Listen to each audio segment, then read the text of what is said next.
Have you ever noticed how the people who eventually change everything are the ones nobody saw coming? They weren't the loudest in the room. They weren't constantly updating everyone about their progress. They were just there, quiet, unassuming, almost invisible. And then one day, suddenly, they weren't. Suddenly, they were the only person anyone could see.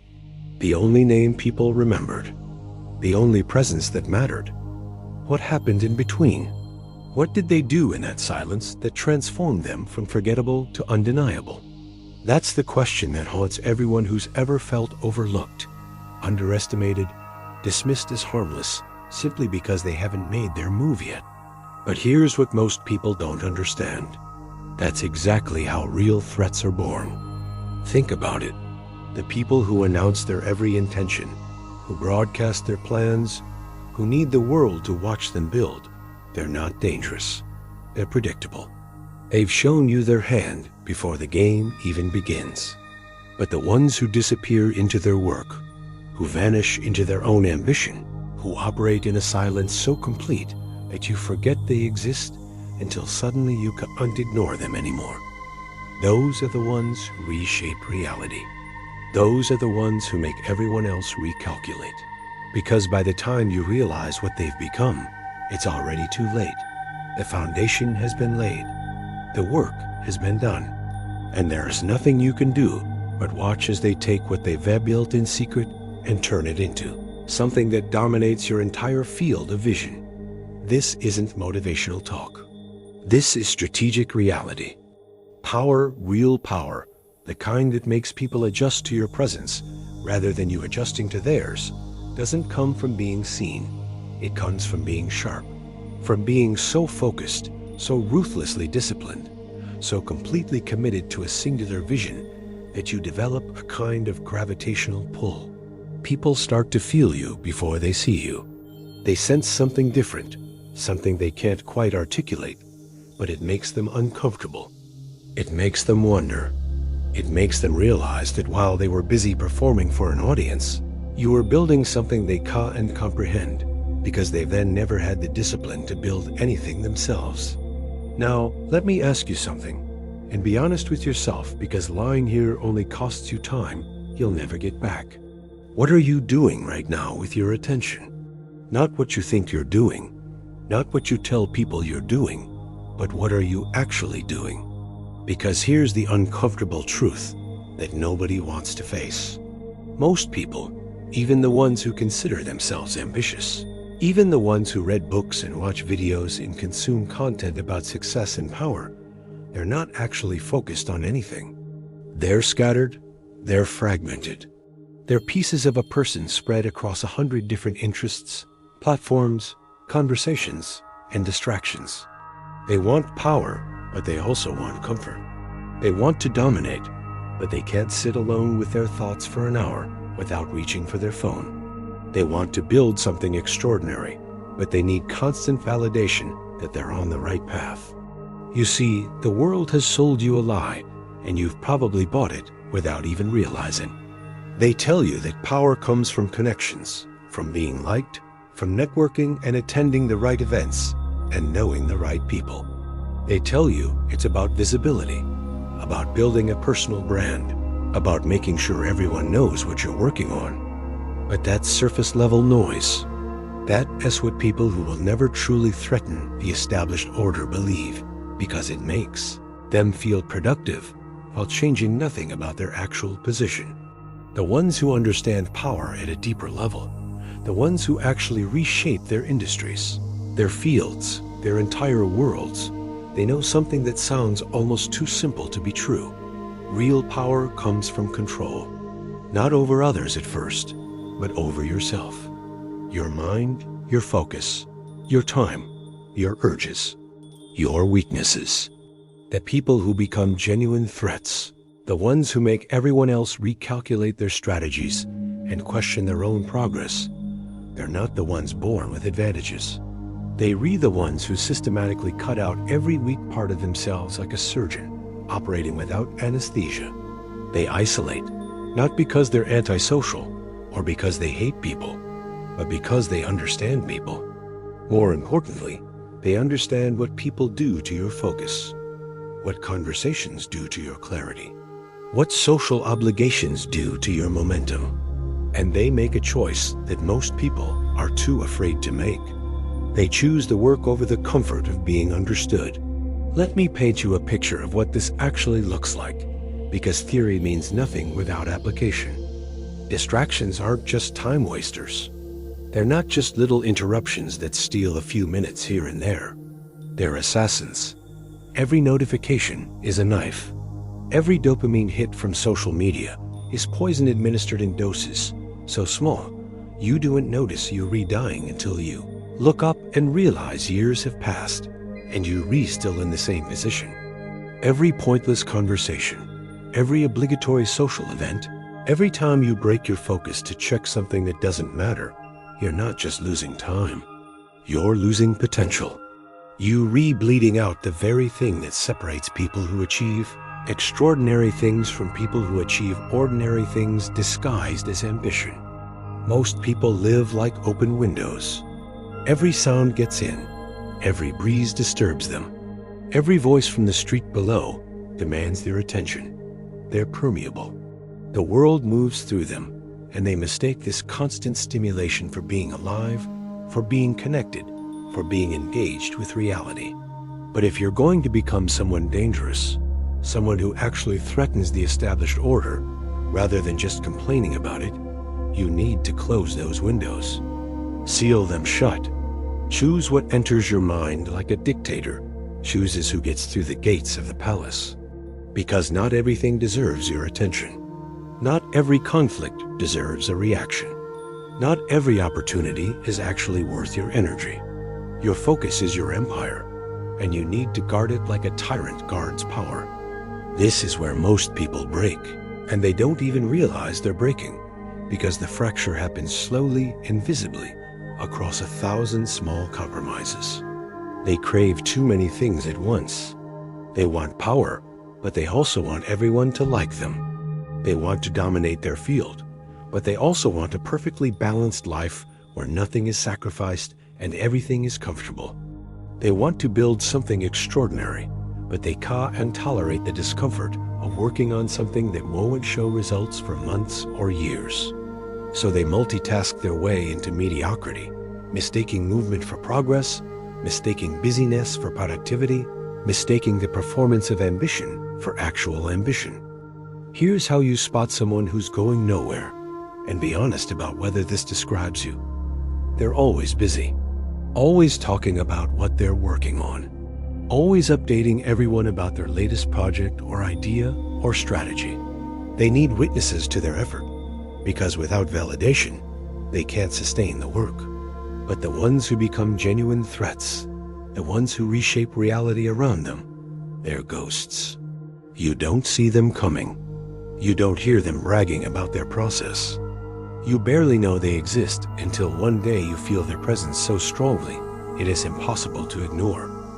Sharp, exact, unignorable, and by then, trying to catch up is pointless because they already so far ahead that you replaying a different game entirely. There's a principle here that goes deeper than just keeping your plans secret.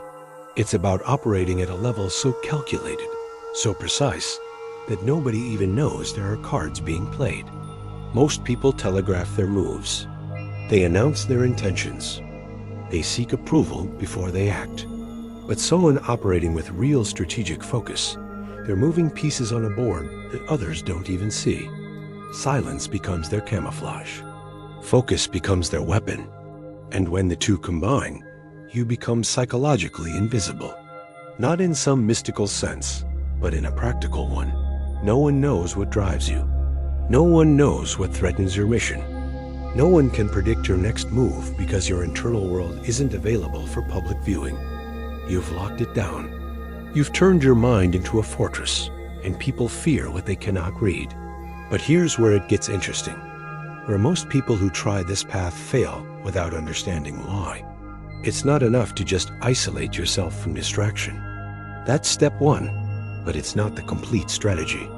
What matters next? What determines whether you become someone truly dangerous or just someone who's alone is what you do with that silence.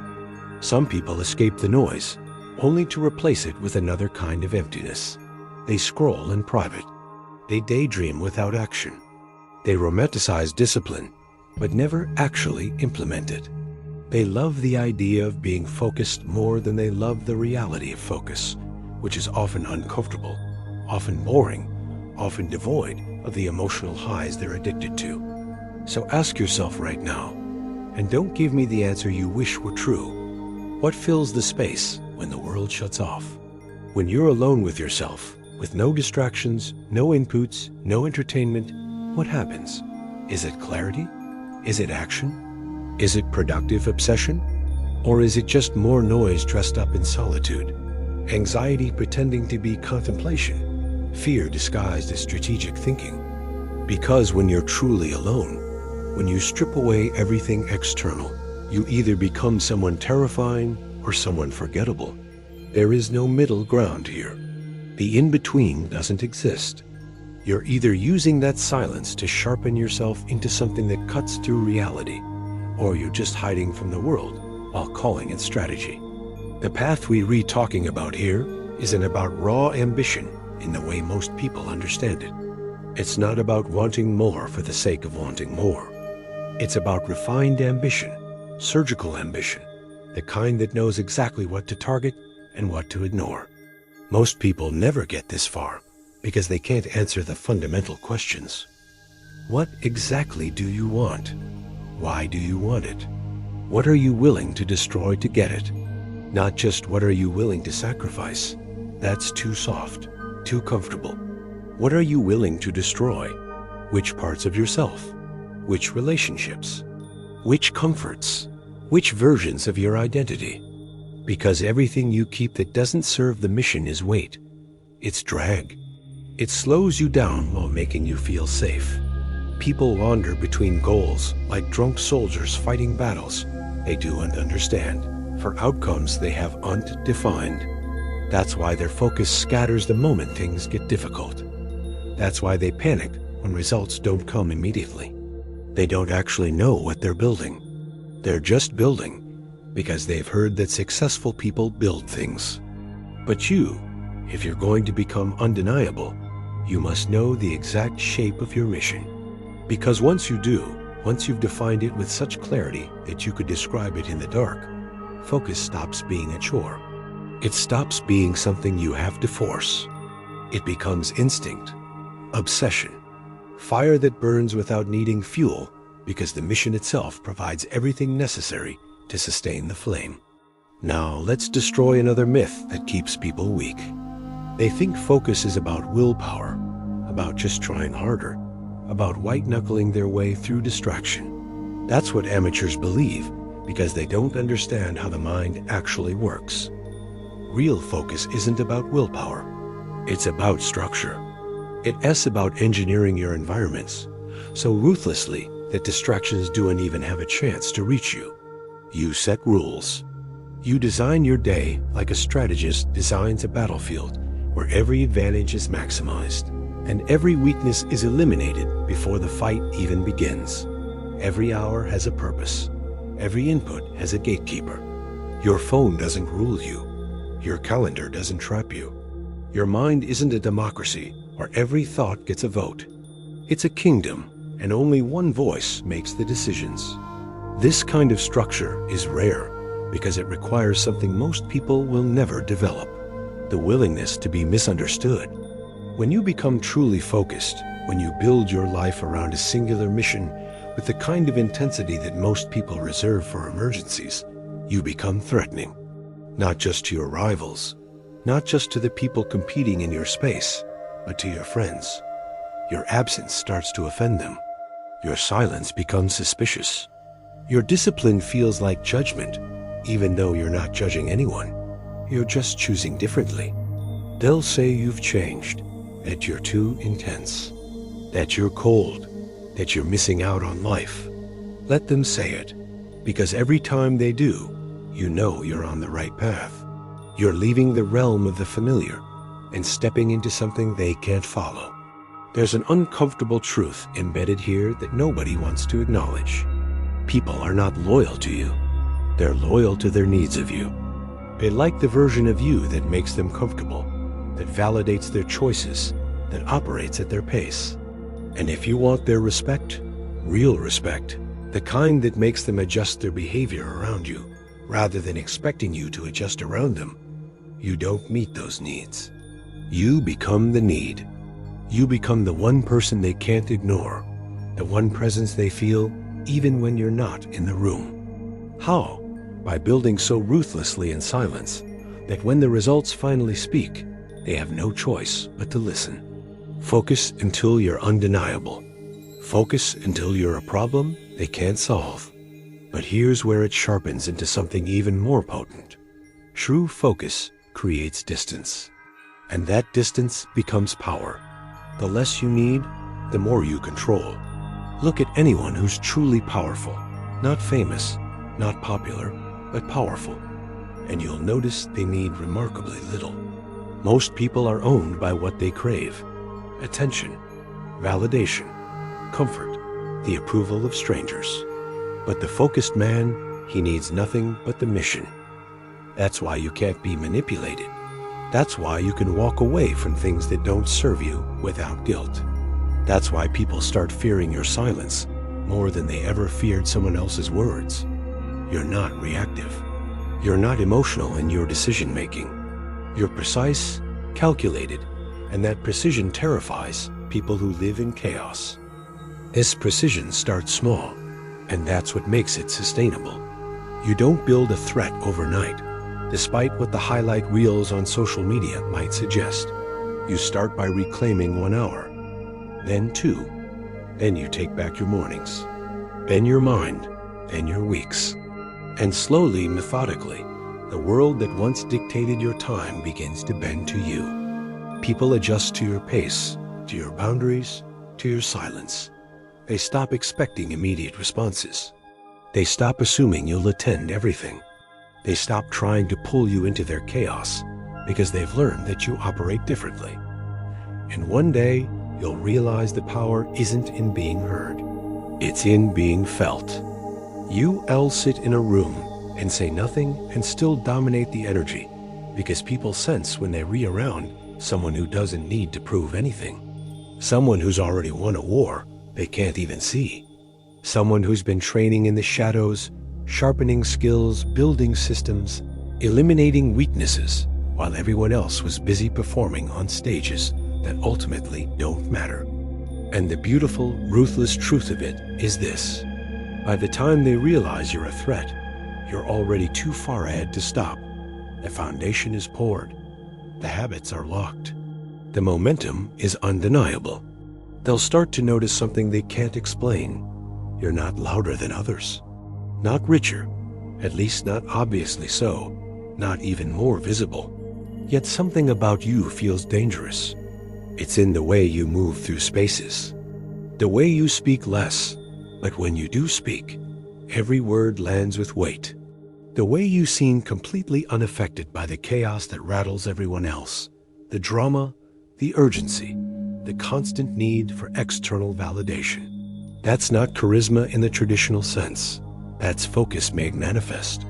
And real focus creates tension in rooms because your presence becomes proof of everyone else's scattered mind. You become a mirror they don't want to look into because you reflect what they lack: clarity, control, the discipline to stay the course when staying the course is boring and unrewarded. But make no mistake about what this costs. It will cost you your comfort, your need to explain yourself to people who wouldn't understand even if you spent hours trying, your craving to be understood by those who've never attempted anything remotely similar. You'll outgrow rooms. You'll notice conversations feel painfully slow. People you used to relate to will start to feel like noise, distracting static that pulls you away from what matters. And for a while, it will feel lonely. That's the part nobody talks about when they romanticize discipline and focus. This path isn't glamorous. It's quiet, unforgiving, a sharpening process that never truly ends. But that loneliness, it's not emptiness. It's a clearing. It has mental space that most people never experience because they never push past the noise long enough to discover what exists on the other side. And once you've tasted it, once you've felt what it's like to operate with that level of clarity, the world feels fundamentally different. You're no longer seduced by urgency. You're no longer pulled by every opportunity that presents itself. You choose what matters with precision that looks cold to outsiders, but is actually just efficient. And here's where it flips into something unexpected. People start to follow. They don't even know why, but they sense you have something they don't. They'll call it presence or confidence or discipline, but those are all symptoms of one foundational thing: direction. You know where you're going. They don't. That's the real advantage. You're not faster than everyone else. You're more precise. You waste less energy on things that don't compound. You wander less because you've defined the path with such clarity that deviation feels wrong. You aren't trying everything hoping something works. You're mastering one thing, going so deep that you hit levels of understanding others don't even know exist. And that singularity of focus is genuinely intimidating because it creates momentum in a world where most people are stuck in loops of starting and stopping, getting excited and getting distracted, making progress and then destroying it through inconsistency. People don't understand how you're progressing while they're stuck in place. They think you're lucky or talented or connected. They don't realize you just cut the noise at the root and let everything else die. You made a choice they're too comfortable to make. You decided that being focused was more important than being liked, that being sharp was more valuable than being available, that becoming dangerous in your capability was worth more than remaining safe in mediocrity. Every time you say no to something beneath your mission, your power sharpens. Every time you delay gratification, choosing the long-term result over the immediate comfort, you build a kind of tension in yourself that eventually converts into influence. It's like compressing a spring. Most people release early because they can't handle the pressure. You hold, you compress, you store. And when you finally move, it's explosive, efficient, and precisely targeted. That's what it means to be a threat in the truest sense. Not to be constantly fighting everyone, not to be aggressive and loud, but to be ready. Always ready, always sharp, and completely unreadable. People won't warn you when you're losing your focus. In fact, they'll encourage the loss. They'll invite you out when you need to be building. They'll praise your balance when you're compromising your edge. They'll celebrate your fun when you break your routine. Not because they genuinely want the best for you, but because your discipline is a mirror reflecting their own laziness. If they can pull you back down, even for a moment, it validates their choices to stay where they are. This is why focus isn't just personal discipline. It's a rebellion, a threat to the mediocrity around you. The more focused you become, the more silent enemies you attract. People who liked you better when you were scattered like them, but let them come. You're not here to be liked. You're here to build leverage. And focus, that unglamorous, unsexy, repetitive commitment to the work that matters, is the most underrated form of leverage in existence. You can buy influence. You can fake status for a while, but you cannot cheat time. And if you can focus longer than others, can stay distracted, you win. It's really that simple and that brutal.